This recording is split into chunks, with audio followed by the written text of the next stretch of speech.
तो बच्चों हम इसके पहले आपको बता चुके हैं कि रेशियो कंपेयरिंग क्वांटिटीज में हमने आपको बताया है कि रेशियो क्या होता है, टर्म्स ऑफ रेशियो क्या होते हैं, इक्विवेलेंस ऑफ रेशियो क्या होते हैं। लेकिन हम आज बताने जा रहे हैं आपको प्रोपोर्शन।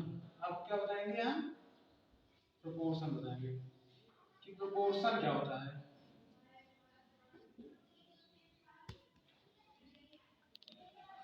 कि आपका प्रोपोर्शन क्या होता है। प्रोपोर्शन का मतलब होता है कि 4 नंबर्स आपको दिए रहेंगे और 4 नंबर को आपको बराबर दिखाना है। तो जैसे आपको दिया रहेगा, जैसे हम आपको प्रोपोर्शन को शो दैट करना सिखा रहे हैं कि उसको दिखाते कैसे हैं। तो प्रोपोर्शन का दिखाने का मतलब होता है A ratio B proportion C ratio D। तो ये आपका हो गया प्रोपोर्शन को दिखाने का तरीका कि आपको A रेशियो B में लिखना है। फिर प्रोपोर्शन का सिंबल होता है 4 पॉइंट्स, मतलब 2 टाइम्स रेशियो। प्रोपोर्शन इसको कहते हैं A ratio B proportion C ratio D, जिसमें कि आपका A और C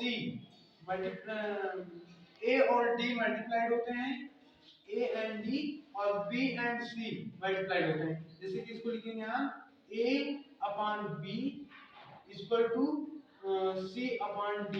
इसको हम ऐसे लिखते हैं AD इक्वल टू BC। तो ये आपका क्या होना चाहिए?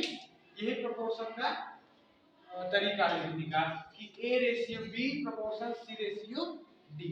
तो हम आपको जैसे अगर फॉर एग्जांपल करके दे दें कि इसमें AD इक्वल टू BC होना जरूरी है कि जो A और D का मल्टीप्लाई करने पर आ रहा है, जितना डिजिट से मल्टीप्लाई हो रहा है उतना ही डिजिट से B और C का मल्टीप्लाई होना चाहिए। जैसे कि आपको अगर हम कोई नंबर दे दें, जैसे कोई भी नंबर आपको हम दे रहे हैं, हम आपको दे दिए कि यहाँ पर आप लिख सकते हैं ratio 2 10 10 ratio 2 10 ratio 5 equal to 4 ratio 2, ये लिख सकते हैं आप।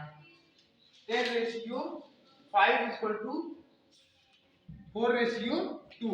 तो देखो आपको 10 रेशियो 5 इक्वल टू 4 रेशियो 2 का मतलब ये है, इसको प्रोपोर्शन हम क्यों मान रहे हैं? क्योंकि जो 10 है वो 5 से कट जा रहा है और जो 4 है वो 2 से कट जा रहा है।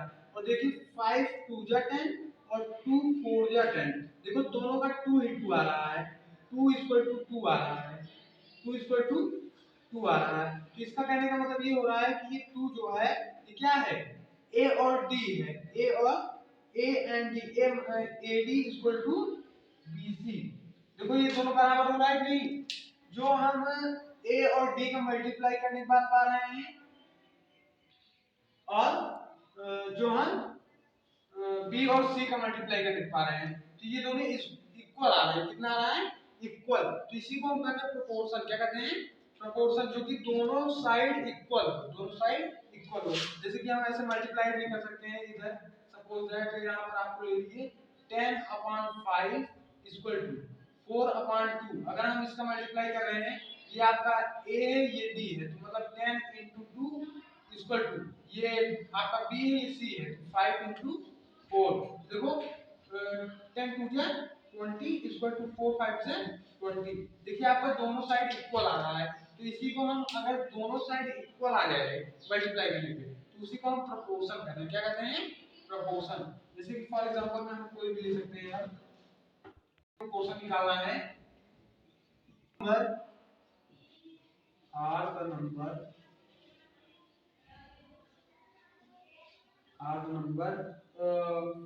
12 18 26 39 in proportion।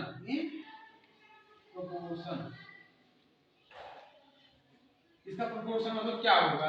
इसको प्रोपोर्शन में करो। तो प्रोपोर्शन में करने का मतलब आपको पता है कि the proportion is denoted by A ratio B proportion that C ratio D।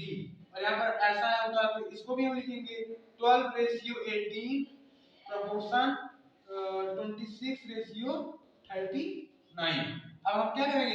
इसके बीच में इक्वल टू लगा देंगे। तो यहाँ पर 12 अपॉन 18 इक्वल टू 26 अपॉन 39। 9। तो आपको ये प्रोपोर्शन में है कि नहीं ये पता करना है। तो ये प्रोपोर्शन में है कि नहीं इसको पता करने के लिए क्या करेंगे, इसे क्रॉस मल्टीप्लाई कर देंगे। क्रॉस मल्टीप्लाई कर दो या तो इसको छोटा कर दो, काट दो। तो देखो ये भी देखो, ये 6 से कर रहा है, 6 2 जा 12, 6 3 जा 18, और यहाँ पर कट रहा है किससे, ये भी कट रहा है जो कि 12 13 13 2 जा 26, और ये कट रहा है 13 3 जा 39। देखो ये भी 2 से कट गया, ऊपर ये 6 से कटा इतना आया, ये 6 से कटा इतना आया, ये 13 से कटा इतना आया, 13 से कटा इतना आया। तो देखो यहाँ पर 2/3 इक्वल टू 2/3। तो देखो ये दोनों इक्वल है कि नहीं। तो जब ये दोनों इक्वल होता है तो उसी को हम कहते हैं प्रोपोर्शन। क्या कहते हैं, प्रोपोर्शन। कि ये साइड भी जब हम एक ही नंबर से ऊपर भी और नीचे भी जब एक ही नंबर से सेम डिजिट से डिवाइड देने पर, और इस साइड भी सेम डिजिट से डिवाइड देने पर अगर दोनों इक्वल आ रहा है तो इसी को हम कहते हैं प्रोपोर्शन। क्या कहते हैं, प्रोपोर्शन। इसी को लिखते हैं 2:3 इक्वल प्रोपोर्शन 2:3। दोनों इक्वल है, इक्वल यहाँ पर लगेगा, और यही प्रोपोर्शन किसका निकला, इस डिजिट का निकला। तो ये प्रोपोर्शन है, ये प्रोपोर्शन में है क्योंकि दोनों का वैल्यू सेम आ रहा है। दोनों का वैल्यू सेम आए तो प्रोपोर्शन होता है, बस ये प्रोपोर्शन है।